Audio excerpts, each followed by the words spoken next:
Aportes de Arturo Andrés Roy al pensamiento filosófico latinoamericano. Si se parte del presupuesto que hemos siempre considerado de que no todo lo que produce el ser humano es cultura, ¿no?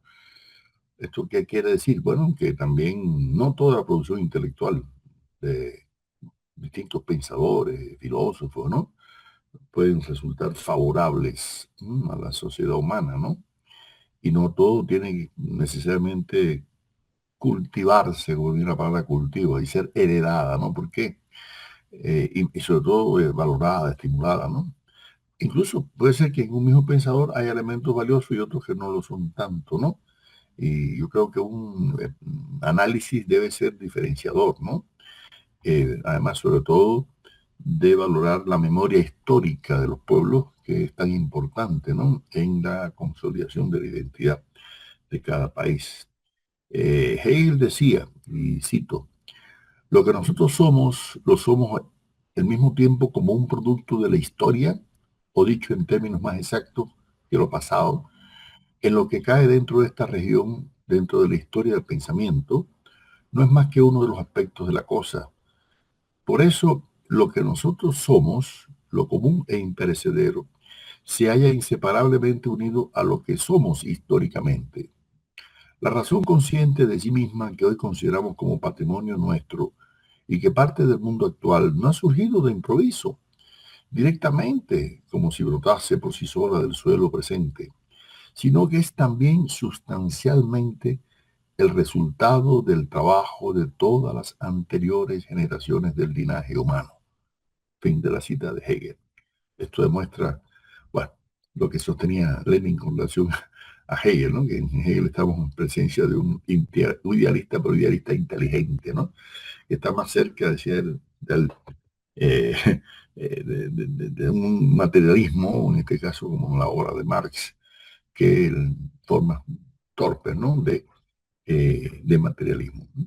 O sea que todo depende de lo que heredamos, ¿no? Todo depende de y el concepto de herencia en latín, ¿qué implica? Bueno, implica tomar en consideración lo que ha quedado de un momento anterior, pero los elementos básicos que forman parte de los valores culturales, folclóricos, sociales, económicos, políticos, ¿no? O sea que la herencia quiere decir aquellos que nosotros incorporamos porque tienen valor, ¿no? Y además, muchos pensadores de la antigüedad, la modernidad, etcétera, de la contemporaneidad, sí, son filósofos y pueden ser buenos pensadores, pero no tienen todos la condición de verdaderamente de maestros, en el sentido de que dejen una huella imborrable para la historia, ¿no? De la humanidad. Y bueno, ya lo decía Luis Caballero, bueno, profesor puede ser cualquiera, maestro solamente aquel que sea un evangelio vivo, ¿no? Martín insistía en que ser maestro es la palabra superior, ¿no? Del género humano. Y yo creo que en esa condición de maestro está la del filósofo argentino Arturo Andrés Roy, que le vamos a dedicar un par de videos porque vale la pena. Horacio Ceruti, este filósofo argentino que fue su estudiante y seguidor, decía, citando, no hay que perder más tiempo. Si queremos enterarnos del estado en que se encuentra al día hoy la vanguardia de la reflexión filosófica nuestroamericanista, esta palabra se debe escribir unida, pues es una expresión adjerivada del texto de José Martí, Nuestra América. Se impone reexaminar meticulosamente la obra del maestro Arturo Andrés Roy. Y es así, fin de la cita. Yo conocí a Roy en el año 85 en el Congreso Interamericano de Filosofía, allá en Guadalajara, México, cuando Leopoldo Sea nos invitó a ese magno evento, ¿no? Y ahí tuve la oportunidad de conocer varias pensadores, Enrique Dussel, Francisco Melo Quesada, en fin, otros que también dedicaremos algunas reflexiones. Ahora, yo recuerdo que una anécdota muy impresionante. Ya yo había publicado un pequeño libro, Valoraciones sobre el pensamiento filosófico latinoamericano, que de un plumazo, sin haber profundizado mucho en la obra de Roy, de Dussel, de Sea, de otros, ¿no? los caracterizaba como filósofos idealistas, metafísicos, burgueses, en fin, esa visión dicotómica que nos daba cierto marxismo-leninismo de los años 70, 80, ¿no? Y que parecía que todos los filósofos que no fueran marxistas, pues eran idealistas y eran metafísicos, ¿no? Y un plumazo, ¿no? Y recuerdo que Roy me dijo, Pablo, yo quiero chequearte alguno de mis libros.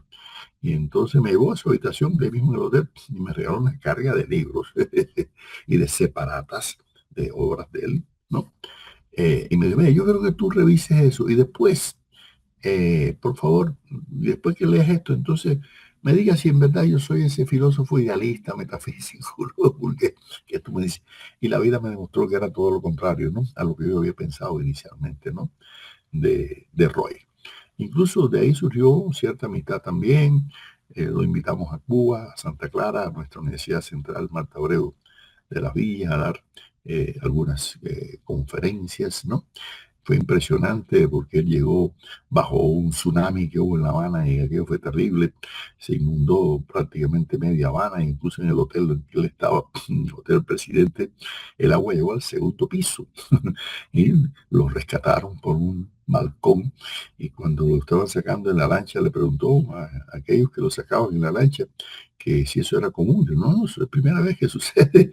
Y entonces le pregunté, ¿ustedes tienen experiencia en esto? ¿Usted en qué trabaja? Y le digo, no, yo soy el ministro de Cultura. Él se impresionó, era Osmani Cienfuegos, el hermano de Camilo Cienfuegos. Pero ¿cómo es posible que un ministro esté en esta, salvando? Y así fue, y por eso ningún turista tuvo ningún problema en aquel tsunami, ¿no? Entonces, recuerdo siempre que a él le impresionaba mucho, ¿no? Dar sus conferencias en el aula Che Guevara de la Universidad de la Villa, ¿no? Porque era un gran admirador de el Che, ¿no? Ahora, más allá de muchas frecuentes visitas que hizo a Cuba como jurado Casa de las Américas, publicó, Roy dejó una obra imperecedera en la producción filosófica. Él había estudiado en Francia sobre la obra de Platón, sobre la filosofía griega, pero regresó a América, Argentina, y se dio por estudiar el desarrollo de la filosofía en Argentina, el espiritualismo, el krausismo, el positivismo, pero ya después empezó a profundizar en temas teóricos, ¿no?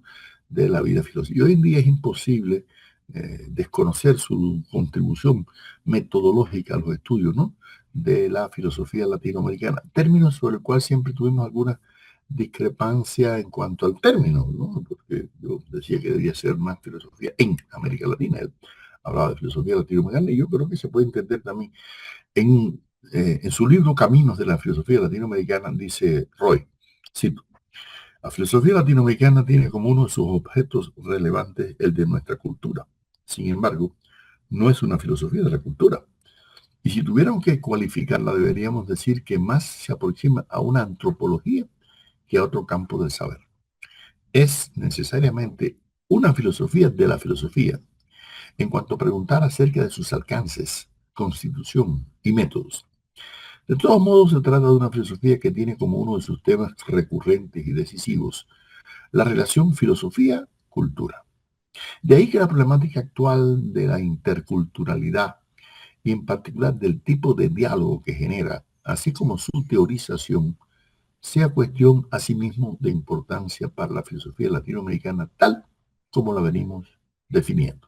Fin de la cita. O sea que ustedes ven ahí que él maneja el término de interculturalidad, término que el amigo, el filósofo cubano radicado en Alemania, Raúl Forné Betancourt, ha destacado como un elemento esencial, ¿no? De una filosofía auténtica, ¿no? La llamada filosofía intercultural. Raúl dice, y cito, es justo la de trabajar por una transformación cualitativa de la multiculturalidad en interculturalidad, para que por esa vía los seres humanos se puedan desarrollar y reconocer como sujetos de procesos de universalización.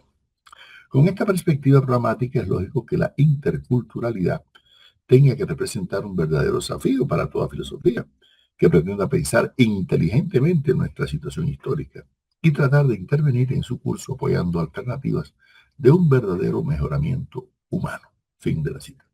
Yo creo que esa postura de Fornet Betancourt es muy importante para comprender, ¿no?, particularidades de la producción filosófica latinoamericana.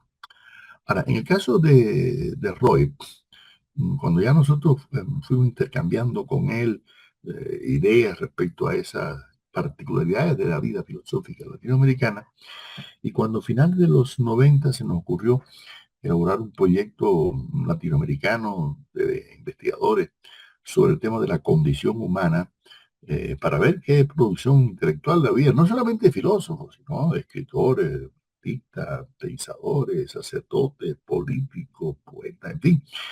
Pues le pasamos el proyecto a él, igual que se lo habíamos pasado a C, a Dussel, a varios amigos, ¿no?, en varios países, aquí en Colombia, estuvo con Guillermo Hoyos, etcétera. Y cuando encontramos el apoyo para hacer un congreso sobre constitutivo, o participar más bien en un congreso de la red de intelectuales de Sur, allá en Paraguay, le propusimos incluso que él fuera el presidente del comité aquel, pero él no accedió, me dijo que no, que debía ser yo quien coordinara. Y así apareció, surgió ese proyecto que hoy en día se puede consultar, ¿no?, en la página web ensayista.org, ¿no?, que se llama La condición humana en el pensamiento filosófico hispanoamericano, ¿no?, del siglo XX. Y ahí él dio un aporte muy significativo, porque nos dio un artículo que fue para mí programático y apareció en el primer lugar ahí en la página web que ha desarrollado el amigo José Luis Gómez Martínez desde la Universidad de Georgia en Atlanta durante muchos años, y donde hay muchos libros ya producto de aquel esfuerzo intelectual.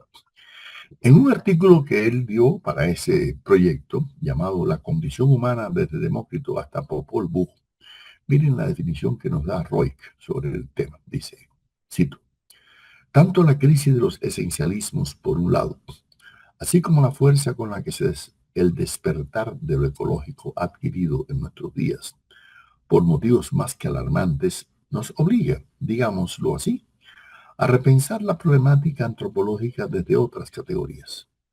Y una de ellas es, sin duda, la de condición humana. Así pues, la expresión condición humana, si tenemos en cuenta los tres núcleos semánticos señalados. Primero, es algo que se debe estar dado para que otra cosa o situación sea posible. Dos, es un modo eventual de ser o estar, actual o posible. En fin, es equivalente a el modo de ser constitucional o permanente que incluye el concepto de naturaleza humana, mas también lo excede. Fin de la cita. ¿Qué quiere esto decir? Que tanto hemos manejado el concepto de naturaleza humana hasta que nos hemos percatado que ese concepto tiene una raigambre un poco biologicista, ¿no?, determinista, ¿no?, mientras que el de condición humana no. El de condición humana realmente es un concepto más amplio que el de naturaleza humana, ¿no? Y yo creo que además nos permite una comprensión más adecuada de la producción filosófica, no solamente latinoamericana, sino mundial, porque la mayor parte de los filósofos del mundo han reflexionado sobre los elementos positivos y negativos que tiene esa condición, y además elementos contradictorios, porque en la condición humana hay elementos favorables y desfavorables, ¿no?, a una presunta, ¿no?, naturaleza humana.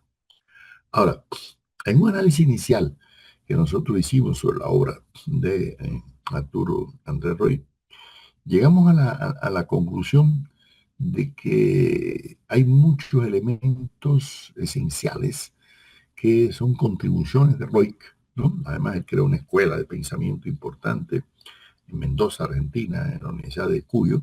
Incluso de ahí surgió Enrique Dussel, de ahí la filosofía de la liberación, que vamos a ver en el próximo video, Horacio Ceruti, bueno, Dante Ramaglia, Diana Arpini, todos los que hoy con orgullo, Marixa Muñoz, sienten que la huella de ese pensador con el cual sostuvimos cierta relación muy familiar de amistad, porque era un hombre extremadamente cordial ahí con su familia, que mantenemos hoy incluso esa relación con su hija en Fechter, demostraron que era un hombre de una nobleza extraordinaria y de una profundidad teórica impresionante. Yo diría, la pregunta, ¿qué debemos heredar y cultivar de la obra filosófica de Arturo Andrés Roy? en su aporte al estudio del pensamiento latinoamericano. Bueno, pues yo voy a tratar de puntualizarlo ahora en algunos elementos. Primero, entre las cosas que debemos heredar, yo pienso que está cultivar la filosofía no solo repensando múltiples problemas sempiternos, ¿no? Y que son inherentes a la historia universal de la filosofía, sino lograrlo desde circunstancias latinoamericanas, ¿no? Pero sin caer en regionalismo estrecho, ¿no? Ni reducir el objeto de la reflexión filosófica a una u otra situación histórica determinada, pero tampoco ignorándola. Y teniendo siempre presente aquella valiosa idea de Hegel, ¿no? Según la cual la filosofía es el espíritu de una época, pero expresada en conceptos, ¿no? Por eso yo coincido con la valoración que hace la profesora cubana Ofelia Chute, que ha dicho el nexo que hay entre Roy y Hegel, pero además la sustancial diferencia que hay entre el pensador argentino y el alemán. Según Ofelia dice, cito, un objetivo importante de teoría y crítica del pensamiento latinoamericano, que es un libro esencial de Roy, ¿no?, es examinar el punto de partida de la filosofía latinoamericana, refiriéndose a la introducción de la historia a la historia de la filosofía de Hegel, capítulo El comienzo de la filosofía y de su historia, ¿no?, ese libro de Hegel, ¿no? Roy señala que para Hegel la filosofía tiene su comienzo concreto, es decir, histórico, en el momento en que el sujeto de filosofar se tenga a sí mismo como absolutamente valioso. Esto decía Hegel, ¿no? Para ese sujeto, el conocerse a sí mismo es algo fundamental, ¿no? Es un tema que atraviesa el campo de la historia de las ideas en América Latina. Y Roy advierte que el sujeto al cual se refiere Hegel no puede ser reducido a una mera subjetividad. Para que la filosofía exista, concretamente en la historia, se requiere la relación del individuo a la forma concreta de un pueblo. Al reflexionar sobre esta relación entre sujeto y pueblo, Roy descubre un punto de partida para la filosofía que se encuentra ausente en el pensamiento de Hegel, y no solo de Hegel, sino de la modernidad europea. Se trata de una extensión de la conciencia o autoconciencia del para sí abstracto hegeliano aún para nosotros, situado en la realidad empírico-cultural latinoamericana. Fin de la cita. Yo creo que aquí Ofelia está destacando algo importante, ¿no? Y es que realmente Roy está insistiendo en el nexo entre la filosofía y el pueblo en el cual se engendra esa filosofía. En este caso es el pueblo o los pueblos latinoamericanos. Porque si algo insistiría Roy en sus libros es que toda la producción filosófica latinoamericana es una filosofía situada. No con regionalismo estrecho, como lo he dicho, ¿no? No para reducir al que el filosofar es sobre América Latina. No, no, no, no. Él plantea la filosofía en su visión universal, con reflexiones teóricas, antropológicas de mayor, ¿no?, significación, ¿no? Y por eso él, en cierta medida, va a coincidir con Leopoldo Sea, que hemos visto en videos anteriores, y con toda esa generación, ¿no?, de mediados y de la segunda mitad del siglo XX, en el cual, pues, se destaca, ¿no?, la terrenalidad de la vida filosófica latinoamericana. Carlos Biorlegui, que es un historiador español de la filosofía, en un magnífico libro que la sintetiza, dice al respecto, cito, ya vimos la importancia del encuentro con SEA para meterse de lleno en esta tarea, pero no se limitó al estudio ingenuo del pasado, de ese pensamiento, sino que siempre se empeñó en hacerlo con una metodología crítica, bajo la orientación del giro lingüístico y los aportes de la crítica de las ideologías. Igualmente, Roy ha partido en su trabajo de la tesis de la preeminencia de la contextualidad social en relación a los textos y autores a estudiar. Fin de la cita.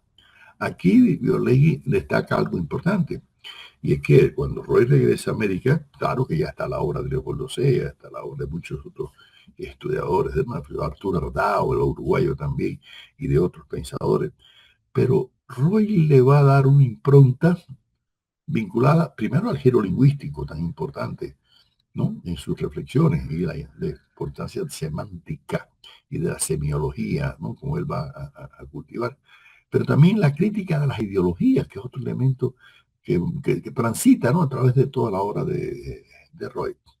Y por eso el mismo Roy nos da las claves para eso, cuando dice, y ahora cito a Roy, el objetivo es descubrir y dejar que se expresen las voces otras, entre comillas, aquellos sujetos sociales que no toman la palabra directamente, que son muchas veces silenciadas o eludidas en los textos, pero que pueden reconstruirse a través de las polémicas y conflictos que las escrituras elude y oculta. Esto supone que la filosofía no puede reducirse a investigar las posibilidades y límites de la razón en el nivel epistemológico, sino que es imprescindible añadir en un nivel más profundo y primero la reflexión acerca del sujeto y de la realidad social e histórica en la que está inmerso y se ha ido configurando como tal sujeto cognoscente y práctico. Fin de la cita. ¿Ven? O sea, aquí está insistiendo que el tema no puede ser ese filósofo aislado en una urna de cristal, en una torre de marfil, desvinculado de la contextualidad histórica. Por eso, como vamos a ver más adelante, está vinculado al historicismo, ¿no? Que también lo vimos en el caso de Sea, ¿no? Por eso es que Roy dirá que no se puede hacer de la labor histórica filosófica una simple rememoración de frases o de ideas valiosas de los pensadores como aquellos que nos han antecedido, sino, y en eso va a coincidir con José Gao, que también vimos en un video, hacer una especie de filosofar de la filosofía, ver la intríngulis, ¿no?, de la filosofía, evitando circunscribirla exclusivamente al mundo académico, despreocupada de los problemas sociales y políticos, no. Al contrario, Roy fue un hombre de postura de izquierda marcada, por eso también fue perseguido. Tuvo que irse al exilio, igual que sus discípulos, con Cerruti y con Dussel, se exilió en Ecuador porque lo persiguieron por su postura. Fueron asesinados compañeros de él, profesores ahí de la Universidad de Cuyo, ¿no?, por la dictadura en aquel momento y su postura de identificación con la Revolución Cubana y con ideas realmente de izquierda hicieron que fuera, bueno, un exiliado más. Marisa Muñoz, que ha estudiado mucho la obra y que fue también su discípula, esta profesora filósofa argentina de la Universidad de Cuyo, dice: la crítica radical a las filosofías de la conciencia supuso una tarea de ampliación teórica y metodológica en el ámbito de la historia de las ideas y la filosofía latinoamericana que propone Arturo Andrés Roy. En esta tarea se pueden señalar algunos momentos: la incorporación del análisis de lo ideológico en el discurso filosófico y el intento por correlacionar el discurso filosófico con el discurso político. La investigación de la narrativa desde la problemática de la cotidianidad y la equiparación entre literatura fantástica y discurso político. El análisis desde la filosofía de la historia, desde el punto de vista de una teoría de la comunicación. La propuesta de una teoría del discurso junto a la elaboración de la categoría de universo discursivo y la incorporación de la problemática de los discursos referidos, la ampliación de las funciones del lenguaje y la identificación de la función epistémica o fundamentadora del discurso, el análisis de la función simbólica y la propuesta de una simbólica latinoamericana, la identificación de la función utópica del discurso, las categorías sociales, su naturaleza y su función de ordenación semántica del universo discursivo, el problema mismo de la constitución de la historia de las ideas con sus alcances teóricos y epistemológicos y la búsqueda de una definición de la filosofía latinoamericana. Fin de la cita. Aquí se resumen los aportes de Arturo de Roy, según Marisa Muñoz, a el estudio de la filosofía en América Latina, al cual hemos dedicado básicamente este canal de YouTube y estos videos. O sea que Roy se planteaba mantener vivo el espíritu crítico y dialéctico, especialmente con relación a el vínculo entre lo objetivo y lo subjetivo, ¿no? Y sobre todo ver la vida filosófica latinoamericana como un constante diálogo, pero del filósofo con su realidad, ¿no?, con su historia, con su momento, ¿no? En otro de sus libros valiosos, Rostro y Filosofía de Nuestra América, dice Roy, y lo cito: la filosofía latinoamericana se ocupa de los modos de objetivación de un sujeto a través de los cuales se autorreconoce y se autoafirma como tal. Esos modos de objetivación son, por cierto, históricos y no siempre se logra a través de ellos una afirmación de la subjetividad plena. Sobre esta problemática de la filosofía latinoamericana organiza sus formas narrativas, las que se expresan de modo rico y complejo a través de diversas construcciones teóricas, dentro de las cuales prestaremos atención a su historiografía, desarrollada preferentemente como historia de las ideas, la que no es ajena a la filosofía de la historia, con la cual aparece implicada, ¿no?, en muchos casos.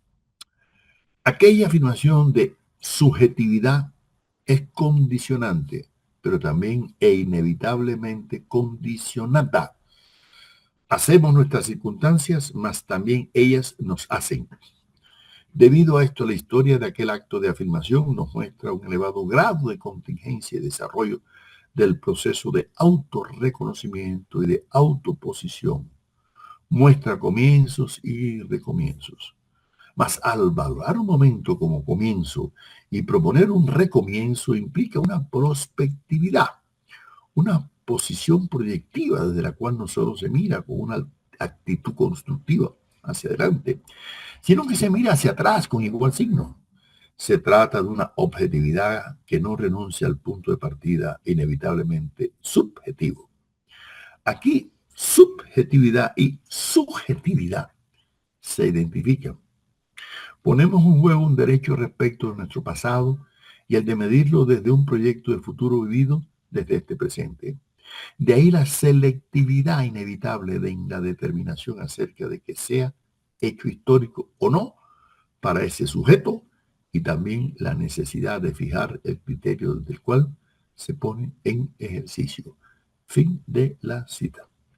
Miren, la profundidad de este análisis de Roy está orientado, primero, está claro que está manejando dos categorías que a veces pueden confundirse. No es lo mismo subjetividad, que tiene que ver con el reflejo interior que hacemos de la realidad, y subjetividad, o sea, del sujeto, de quién es el sujeto que valora, quién es el sujeto que se autoconstituye en reflexión de la realidad objetiva. Y por eso, en esta dialéctica que va a ser tan importante también en la filosofía de Roy, hay el intento de destacar que cada uno de los pensadores está inmerso en una circunstancia histórica y que no solamente refleja esa circunstancia, sino que también la crea, como diría Marx también, ¿no? El hombre no solamente es producto de sus circunstancias, sino que las circunstancias son humanamente también producidas, ¿no?, por el ser humano.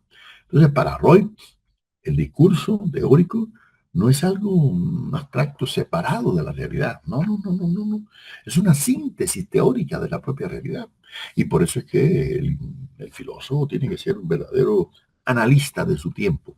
Analista político, histórico, social, religioso, ¿no?, ideológico, jurídico, en todos los planos, ¿no? Esa es la realidad. Roy dice al respecto, y cito de nuevo: la fuerte instalación de lo discursivo pone de manifiesto la vocación dialéctica que muestran todos nuestros grandes pensadores, aun cuando esto no surja de modo explícito. De más está que aclaremos aquí que discursividad implica necesariamente dialéctica y que hablar desde la filosofía latinoamericana es, sin más y simplemente, ejercer un habla aun cuando la misma parezca inevitablemente revestida con formas de un metalenguaje. Este hecho, defendido respecto a la filosofía de la vida en Sarmiento y de la filosofía americana en Alberdi, nos explica en parte, así lo vemos nosotros, el condicionamiento del cual hemos recibido el giro lingüístico.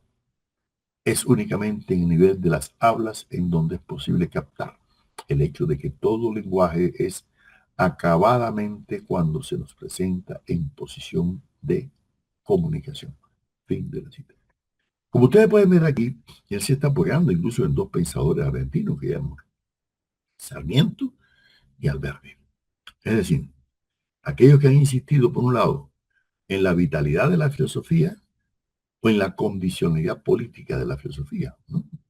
O sea, en la necesidad de que la filosofía esté estructurada con la realidad política y social de su tiempo, de la cultura de su tiempo. ¿Pero a través de qué? De un lenguaje, de un habla, de una forma de expresión. Y por eso es que la filosofía necesariamente tiene contenidos de carácter filológico. pero no puede ser reducida a una simple filología, como a veces algunos enfoques hermenéuticos tratan de reducir la vida filosófica. La filosofía no puede ser simplemente hermenéutica, aunque la hermenéutica sea un instrumento, claro, de análisis filosófico. Cuando Roy insistía en la rigurosidad teórica, ¿no?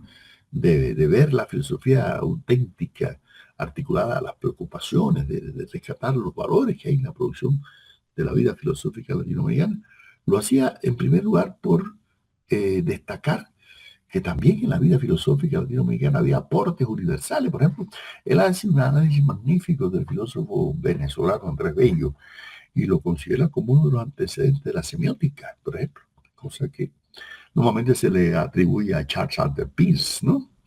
Y así hay muchos otros pensadores que Roy estudió para demostrar en qué medida se habían contribuido, ¿no?, a la vida filosófica latinoamericana.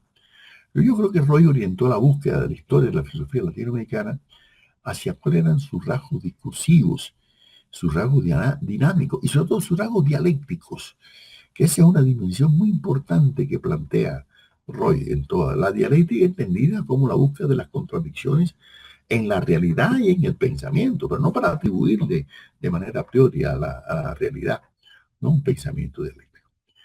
Roy decía, y cito, no ignoramos que nuestra posición puede ser acusada de relativismo. Recordemos que el fundador de la historia de las ideas en Estados Unidos, Arthur Lovejoy, había hecho la misma denuncia en contra de los intentos que provenían de la sociología del saber de Mannheim, acusada de ocuparse de la naturaleza social de las ideas. Fin de la cita. No, yo creo que Roy no tiene temor, ¿no?, en destacar que el historicismo, entendido en el verdadero sentido más de la palabra, no una perspectiva estéril de la historia, sino articulada a las luchas sociales, formar parte de su perspectiva filosófica. Él mismo lo declara, dice, y cito, el historicismo con sus diversos matices ha impulsado hacia una interpretación de las ideas en relación con los diversos contextos sociales y el abandono de la tradición histórica académica de la filosofía, reducida por lo general al estudio de la evolución intrínseca de los sistemas, por su parte la sociología del saber y la teoría crítica de las ideologías. Ven cómo Roy está destacando que no se puede reducir la historia de la filosofía simplemente a una cuestión de filiación de ideas, de que una idea derivan de otra. No, las ideas salen de la realidad, de la sociedad, de la historia de los pueblos, ¿no? O sea que ese historicismo de Roy se caracteriza por emanciparse de las interpretaciones idealistas de concebir la historia de las ideas, ¿no?, como una eterna filiación de ideas, ¿no? Por eso Leonardo Pérez Leiva, un filósofo cubano, dice que estudió la obra de Roy: soy del criterio que el historicismo en el filósofo argentino se caracteriza por su originalidad y su similitud con el historicismo marxista. En él, la formulación de una filosofía de la liberación, problemática a la cual no ha renunciado, significa dar una importancia decisiva al discurso político como forma en la que confluyen todas las otras formas o manifestaciones discursivas. Fin de la cita. Yo creo que es cierto que tuvo Roy en este caso una postura de un historicismo muy distinto, ¿m?, al que criticaba Popper en su libro, ¿no?, Mis ideas de la filosofía. En realidad, toda la postura de Roy, aunque coincide con formas acostumbradas del historicismo, él desarrolla una propia visión, ¿no?, del historicismo que lo hace coincidir con la tradición, yo diría, de Vico, de Hegel, pero también de Marx, ¿no es así? En que no se absolutiza de manera absurda las circunstancias históricas, sino que se le da, ¿no?, un adecuado valor. El filósofo cubano Jorge García Angulo, al cual yo le di todas las obras de aquellas que me había dado Roy en México, y todas separadas, y hizo su tesis doctoral sobre incluso una tesis doctoral publicada en Argentina, y que Roy revisó.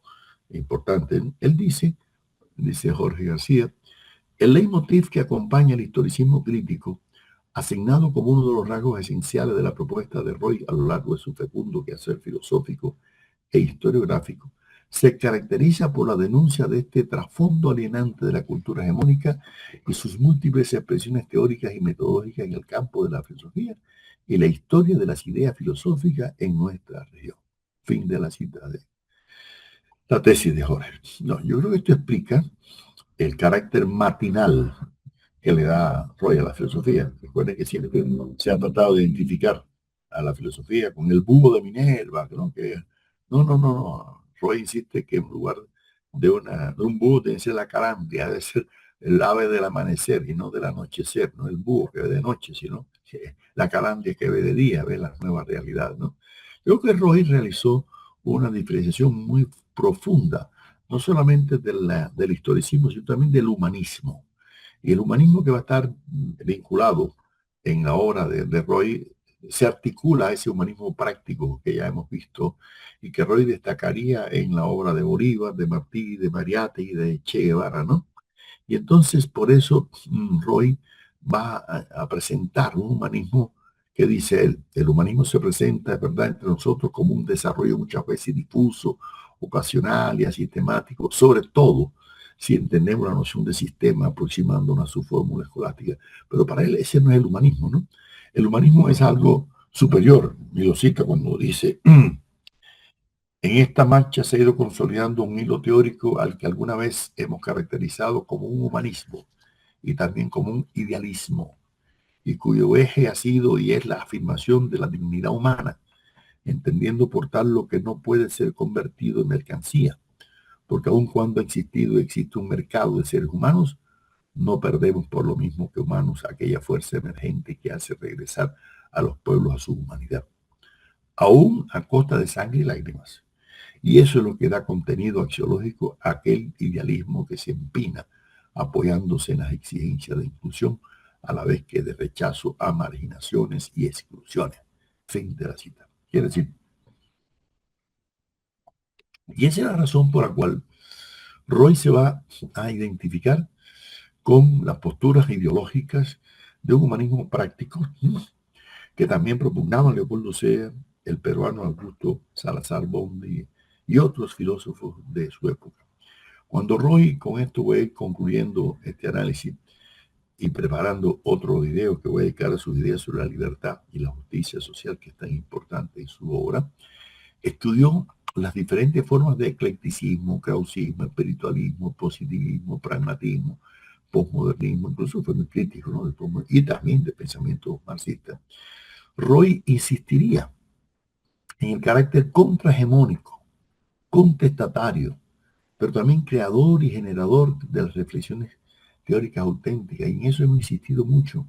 A nuestro juicio, si algo caracteriza el pensamiento filosófico latinoamericano ha sido ese carácter contrahegemónico, desalienador, de enfrentarse a diversas formas de alienación desde la época de la escolástica o desde los primeros pensadores que reivindicaban la dignidad de los indígenas o luego de los negros esclavos, luego de los obreros, de las mujeres, ¿no? Entonces, ese carácter va a hacer que Roy nos presente, ¿no? Una obra muy original. La filósofa venezolana Carmen Borges, que ha estudiado también su obra, dice, y cito, del examen de estas propuestas éticas, Roy logra también, en este caso, identificar algunas constantes que podríamos llamar definitorias de una moral emergente. Se da una relación dialéctica entre una subjetividad en la cual la primera, apoyándose en la conciencia de la dignidad humana, juega un papel irruptor respecto de la segunda. Dado que el pensamiento latinoamericano parece siempre cuestionado al discurso colonialista, queda claro que el deber ser de la moral no está encadenado al ser. La persona no es medida en relación con los predicados universales de lo bueno, por cuanto la dignidad es, en liberación que atraviesa toda la modernidad, aun cuando con momentos de oscurecimiento en los que formas opresoras de eticidad lograron ahogar las protestas morales. Este es el análisis que hace Carmen sobre la obra filosófica de Roy. Yo creo que Roy realmente, primero, estuvo siempre dispuesto a un franco debate intelectual con una rigurosidad política e ideológica, claro. Mantuvo una crítica abierta al discurso postmodernista que tomó fuerza como una moda intelectual a final del siglo pasado.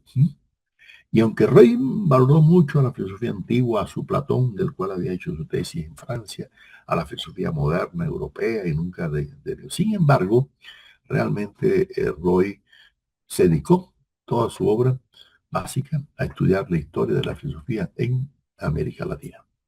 Y nos dejó una huella imprecedera, una herencia filosófica que estamos obligados, ¿no?, a reconocer.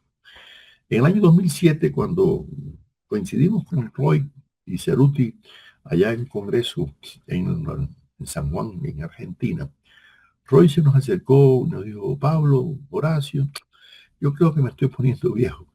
Y le dijimos: mira, Arturo, tú te estás poniendo viejo, tal vez fisiológicamente, pero tus ideas siempre son jóvenes. Y yo creo que así debemos valorar, ¿no?, las ideas de Roy. Las ideas de Roy constituyen unos aportes importantes, ¿no?, al conocimiento y al estudio de la filosofía latinoamericana y, ¿por qué no?, a la filosofía universal.